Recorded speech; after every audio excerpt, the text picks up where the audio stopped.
Tersenyum dan tertawa ceria di depan kamera. Ruben Onsu sangat pandai menutupi kegundahan hatinya. Setelah Jordi Onsu adiknya mengungkap aib keluarga tentang perseteruan mereka, Sarwenda istrinya juga lebih memilih tinggal di rumah Wendy adiknya ketimbang tinggal di apartemen bersama Bensu. Apa yang membuat Wenda memilih pisah rumah dengan Bensu? Seberat apa konflik rumah tangga yang mereka hadapi hingga bisa mengguncang bahtera pernikahan mereka yang sudah dibangun 10 tahun? Pernah menyebut Jordi sebagai tangan kanannya dalam bisnis pangan, mengapa sekarang Bensu tak bertegur sapa dengan Jordi, bahkan mengunfollow Instagram dan memblokir nomor handphone adik kandungnya itu? Benarkah setelah lulus kuliah jurusan bisnis di Amerika, Jordi ingin buka usaha sendiri? Apa kata Minola Sebayang, kuasa hukum Bensu dan Jordi tentang pecah kongsi The Onsu Brother? Benarkah Wenda meminta pengacara Chris Samsiwu untuk mengawal konflik rumah tangganya dengan Bensu? Bersama saya, Dona Arsinta, kita akan mengulas konflik keluarga yang dihadapi Ruben Onsu, Sarwenda, dan Jordi Onsu. Pemirsa, inilah berita artis ternama Barista. Happy, happy, happy, happy family. Setiap hari kita selalu happy. Tertawa kita hahaha. Inilah happy family. 2 pekan lalu, bumper opening yang membuka channel YouTube The Onsu Family itu bikin netizen tersenyum happy, bahkan baper, seolah terharu dengan kalimat akhir, "Inilah Happy Family," yang dilantunkan secara kur oleh The Onsu Family. Tapi berita yang sekarang beredar di akun gosip juga di media sosial dan hiburan, seolah tak menggambarkan Happy Family dalam rumah tangga yang dibangun Ruben Onsu dan Sarwenda Tan. Jika standar kebahagiaan pernikahan adalah suami istri tinggal dalam satu rumah, mungkin Bensu dan Wenda bisa disebut sedang tidak happy. Pasalnya sudah 2 bulan Bensu dan Wenda tinggal terpisah. Wenda tinggal di rumah Wendy adiknya, sedangkan Ruben tinggal di apartemen. Mengapa Wenda seolah rela tinggal berjauhan dengan ayah dari ketiga anaknya itu? Ciwen, Bunda udah 2 bulan tinggal di rumah Ciwen. Lah, ya tanya ke Bunda dong. Ya ada kaitannya. Ada kaitannya. Enggak lah, urusan mah masing-masing. Jadi aku tuh serba salah, aku tuh sedih banget soalnya beneran. Bentar-bentar ntar dibilangnya nanti aku kenapa-napa sama anak aku. Terus nanti dibilangnya aku ngapain lagi.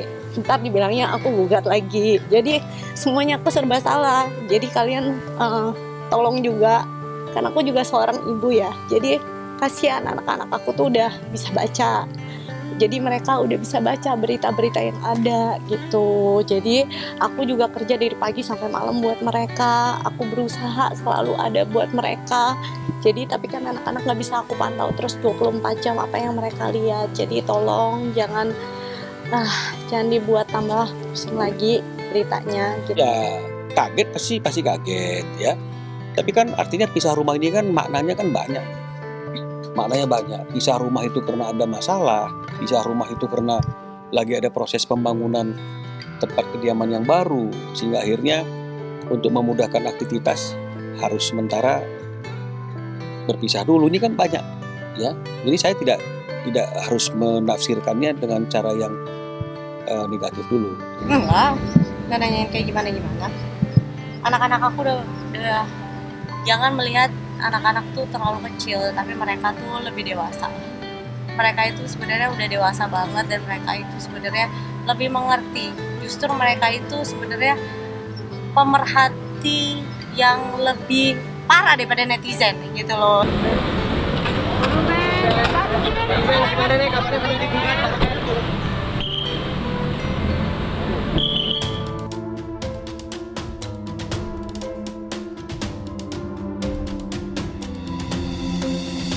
Pisah rumah 2 bulan. memanaskan isu ketidakharmonisan hubungan Wenda dengan Bensu.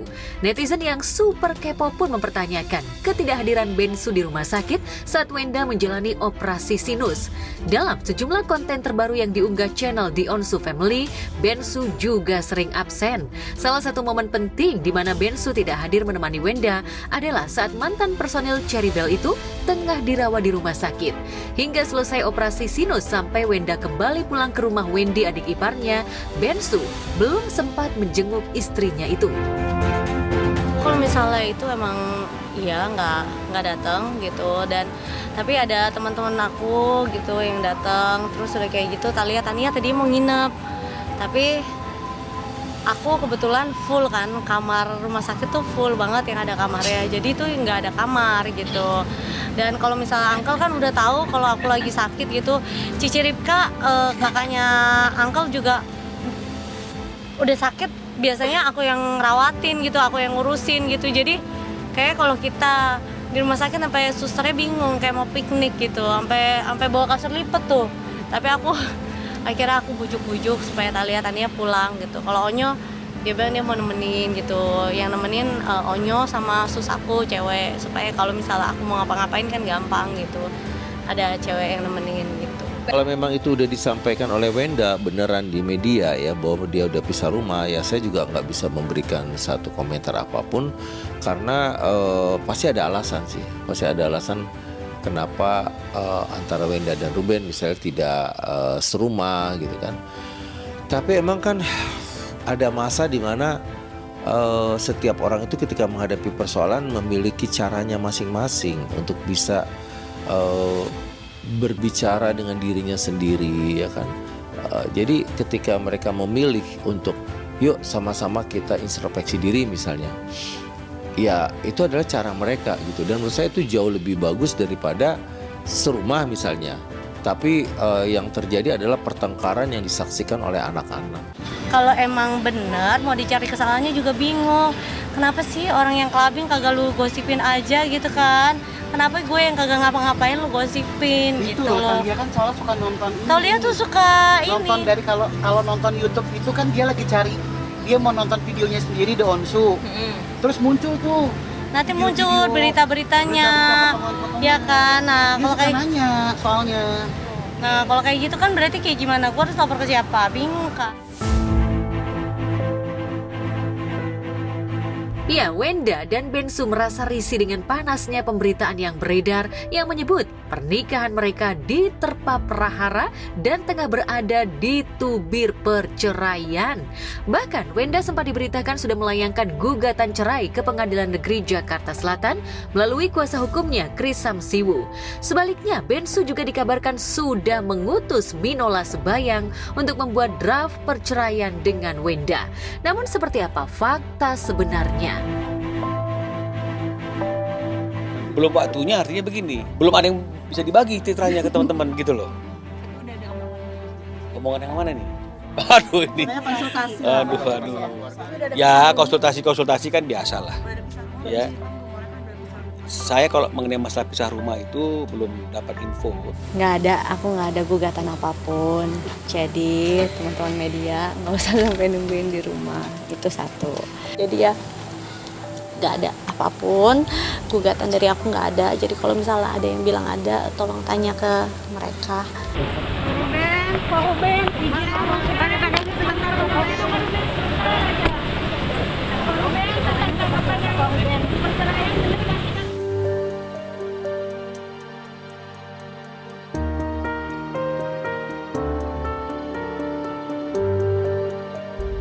Demi meluruskan berita hoaks yang beredar, Wenda sampai mengutus kuasa hukumnya ke Pengadilan Negeri Jakarta Selatan. Dengan adanya klarifikasi dari Humas Pengadilan, Wenda berharap rumor tak sedap tentang dirinya menggugat cerai Bensu bisa diluruskan. Mantan personil Cherry Bell itu khawatir kedua putrinya yang sudah bisa membaca kelak mengakses berita yang tidak pantas tentang orang tuanya. Hari ini kami selaku kuasa hukum besar Wenda meminta klarifikasi kepada pihak Humas PN Jakarta Selatan. Terkait apa? Terkait video yang beredar yang menyatakan bahwa klien kami mengajukan gugatan. kami bantah keras bahwa klien kami mengajukan gugatan karena memang tidak pernah ada gugatan diajukan oleh Sarwenda kepada RO. Pertanyaannya adalah mengenai apakah betul ada gugatan masuk atas nama Sarwenda. Saya sampaikan bahwa saya harus cek dulu di sistem informasi penelusuran perkara, karena semua perkara yang masuk di Pengadilan Negeri Jakarta Selatan itu pasti akan terregister melalui sistem yang ada di kami, kan gitu. Nah, setelah saya cek di SIPP, ternyata belum ada gugatan atas nama Sarwenda ataupun Ruben Onsu, nggak ada. Tidak ada gugatan sama sekali? Nah, tidak ada di sistem loh ya. Nah, kemudian saya sampaikan kepada teman-teman, kalau di SIPP belum ada, barangkali gugatan itu bisa saja masuk ke sistem IKOT. Nah, kalau sistem IKOT belum diinput ke SIPP, belum masuk ke SIPP, artinya barangkali saja ada pihak Sarwenda atau dari Ruben Onsu itu masuk melalui IKOT gitu loh. Saya menjelaskannya seperti itu. Nah, kenapa sih kami harus capek-capek datang ke Pengadilan Negeri Jakarta Selatan? Yang pertama, berita mengenai gugatan datang dari Sarwenda itu sangat tidak nyaman buat Sarwenda. Karena Sarwenda sama sekali tidak punya niat untuk menggugat cerai RO.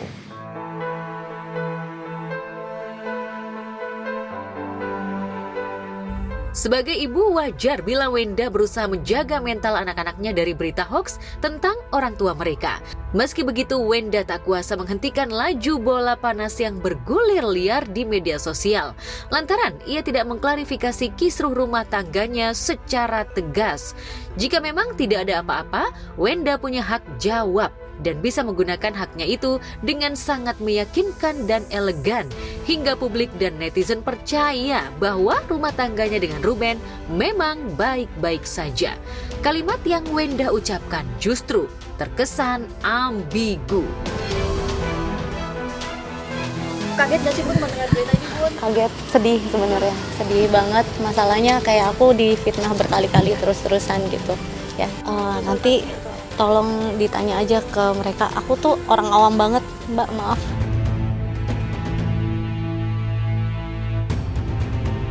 Seperti sudah diduga, kemunculan Sarwenda tak lantas meredam ocehan netizen di media sosial. Bahkan, banyak netizen yang menduga Wenda tidak melayangkan gugatan cerai karena dirinya menunggu itikat Bensu untuk menyelesaikan konflik rumah tangga mereka secara baik-baik. Waktu 2 bulan sepertinya belum cukup bagi Ruben untuk merenung dan menentukan arah bahtera rumah tangganya. Tetap berlayar menuju happy family seperti yang selalu didengungkan dalam konten YouTube-nya, atau putar haluan dengan mengorbankan apa yang telah dibangunnya dengan cinta dan air mata. Terima kasih, aku mau cek rumah dulu. Jadi mohon maaf sekali teman-teman, aku udah jawab semuanya. Jadi teman-teman juga tolong mengerti posisi aku, ibu yang punya anak dan lagi berjuang buat anak-anak semuanya. Jadi tolong, terima kasih ya. Ruben itu bukan cuma seorang yang memang memiliki mental baja ya dalam menjalankan karirnya ya ataupun bisnisnya, tapi dia memang seseorang yang mampu memimpin dirinya ya. Dia tahu banget apa yang harus dia lakukan gitu. Jadi kalaupun mendengarkan nasihat banyak orang ini dan itu, saya rasa Ruben udah mikirin tuh pasti gitu. Dia tahu banget ya bagaimana cara mengatasinya.